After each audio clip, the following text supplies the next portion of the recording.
What's going on, guys? Jonah here. I've been wanting to make videos about military questions for a really long time on this second channel, and I've decided I'm gonna do some military stuff. I'm gonna do some Nerf gun reviews, and I'm just kind of gonna do whatever I want. So I think a first good question to get into this is, do you get your cell phone in basic training? So I'm in the United States Army still right now. I went to Fort Benning, Georgia. I'm actually in the pharmacy right now getting some meds for my kiddo. But I went in like 2017. Something you need to know if you don't know. There's 4 different bases where you do basic training for the Army, and for generally most of it's the same.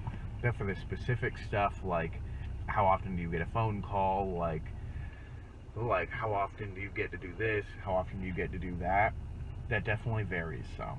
So I went to Fort Benning, Georgia, and when you show up at reception, you have your phone, right? And so reception is not basic training, right? So you have your phone, and what they have you do is they have everybody take out their phone and call somebody, like mom, dad. They'll have you call, I would call my wife. That you have them call your wife, you call your wife, and then you let them know, hey, I'm safe, I'm here, and then I'm going to give you an address that you can send mail to at a later time. So then you go ahead, you hang up the phone, all of your phones are taken, right? So at least at the barracks when we were actually at our basic training unit, it was just a little bag, and the drill sergeants in their office, they would have all of the cell phones there, because there are certain circumstances where you do need to use your phone. We had a few times, there are a few circumstances where you do need to use your phone. So like sometimes you got to call the bank, sometimes there's a family emergency. So even though you don't have your phone, your family does have a way to contact you.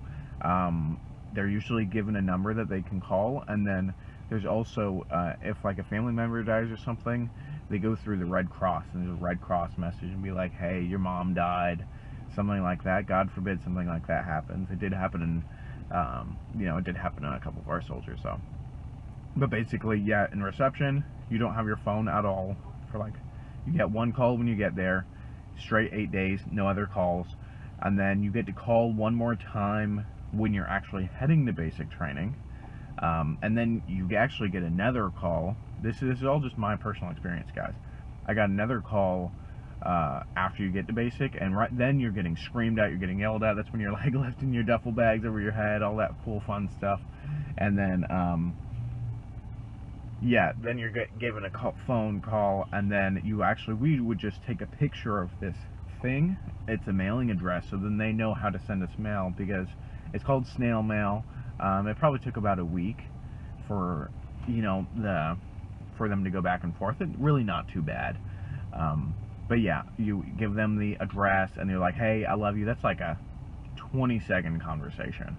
And then we had our phones, we got one phone call after each phase.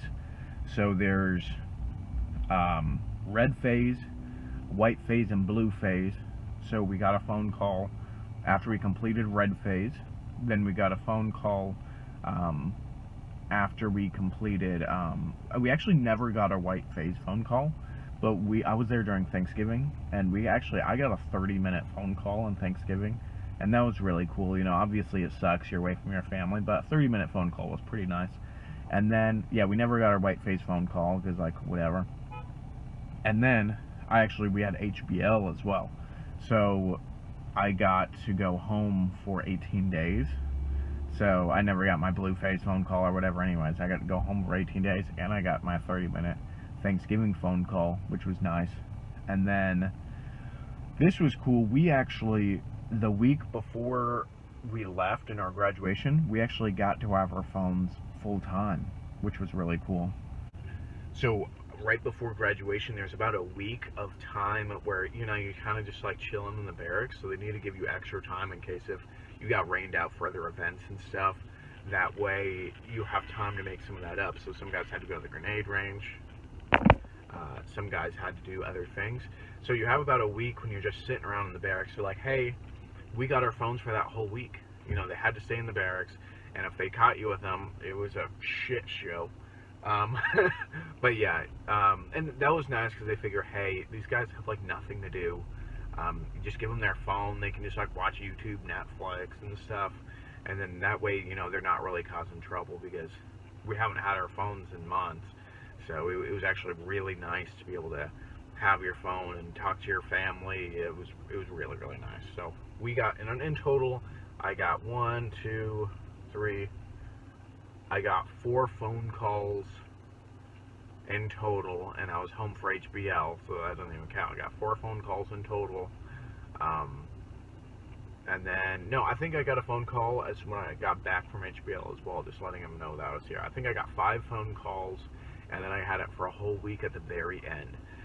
So, if that answered your question, I do Call of Duty Zombies on my other channel. So if you like to hear me talk, and you know you're into Call of Duty at all, go ahead and hit that right over there, and hit that subscribe button, which should be down here, and I'll see you in the next one. Thank you.